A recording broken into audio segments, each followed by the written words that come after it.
দেখতেছি। এই খবরটা চিবাতে বলা সামনে আসো, বের হয়ে আসো। এই তোমার বউ থাকতে তুমি ভাবিদের সাথে কি করো? হ্যাঁ আমি আপনাকে দুজনের কত কষ্ট, দুজনের জামাই থাকে বিদেশ, স্বামী বিদেশ থেকে আপনারা দেশে থাকেন, কষ্ট হয় না? স্বামী বিদেশ থাকে তাতে কি হয়েছে? তুমি আছো না দেশে।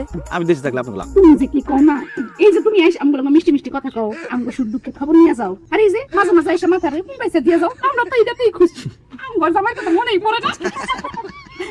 তুমি আমগো কথা দাও, হ্যাঁ, যতদিন পর্যন্ত আমগো জামাই তুই থেকে না আইবো, এতদিন তুমি আমগো খোঁজ করবি। ঠিক আছে ভাবি, আমি কথা দিতেছি, যতদিন পর্যন্ত আপনাকে জামাইরা বিদেশ থেকে না আসবো ততদিন পর্যন্ত আপনারা আমার। কি না মানে কইলাম কি, ততদিন পর্যন্ত আপনাকে দেখাশোনা করার দায়িত্ব আমার। হায় আল্লাহ, এ আমি কি দেখতেছি? এই খবরটা চিবাতে বলা সামনে আসো, বের হয়ে আসো। এই তোমার বউ থাকতে তুমি ভাবিদের সাথে কি করো? হ্যাঁ আমি রাস্তা দিয়ে যাইতেছিলাম, দুই ভাবি আমার ডাক দিয়ে বললো কি তাদের মাথায় অনেক উকুনটা একটু দেখা দাও, এই জন্য উকুন দেখতেছি। আচ্ছা, আমি তোমার বউ, জীবনে তো কোনো সময় বললা না যে বউ একটু মাথায় তেল দিয়া দিই, আর এখানে ভাবিদের মাথার উকুন বাচ্চা দিতেছো কিসের জন্য? তোমার জন্য বউ। আমার জন্য মানে? মানে তুমি তো মাঝে মধ্যে ভাবিগুলোকে কুটনামি করতে আসো, মানে কথাবার্তা বলতে আসো, তখন যদি ভাবিদের মাথার উকুন এমনি এমনি করে তোমার মাথায় যায় তাহলে তো তোমার মাথার রক্ত সব খায় ফেলাইবো। এই জন্য আমি ভাবিগো মাথার উকুন পাইছে দিতেছি, যাতে করে সেই উকুন তোমার মাথায় যাইতে না পারে, তোমার ক্ষতি করতে না পারে। দাদারে আদা পড়া খাওয়াইতে আসো না, এই সব আদা পড়া খাইয়া তোমার ঘরে বউ হয়ে আমি আসছি।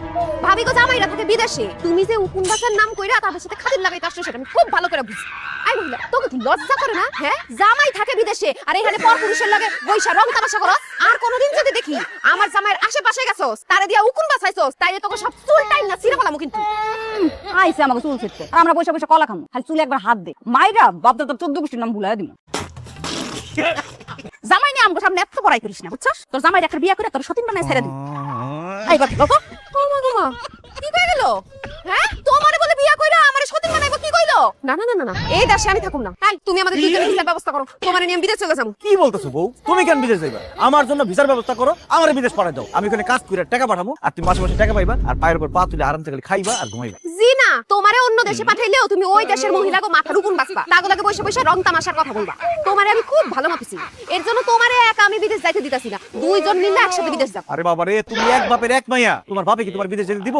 তাছাড়া তুমি যদি বিদেশ চলে যাও, আমার শ্বশুর আব্বা একলা একলা দেশে কেন থাকবো? যাব, বিদেশ আমরা দুইজন একসাথে যাবো, এইটাই ফাইনাল, আর কোনো কথা না। তুমি তাড়াতাড়ি ভিসার ব্যবস্থা করো, লাগলে তোমার শ্বশুর আব্বারে আরেকটা বিয়া করায় নতুন বউয়ের কাছে রেখে দাও, হইছে?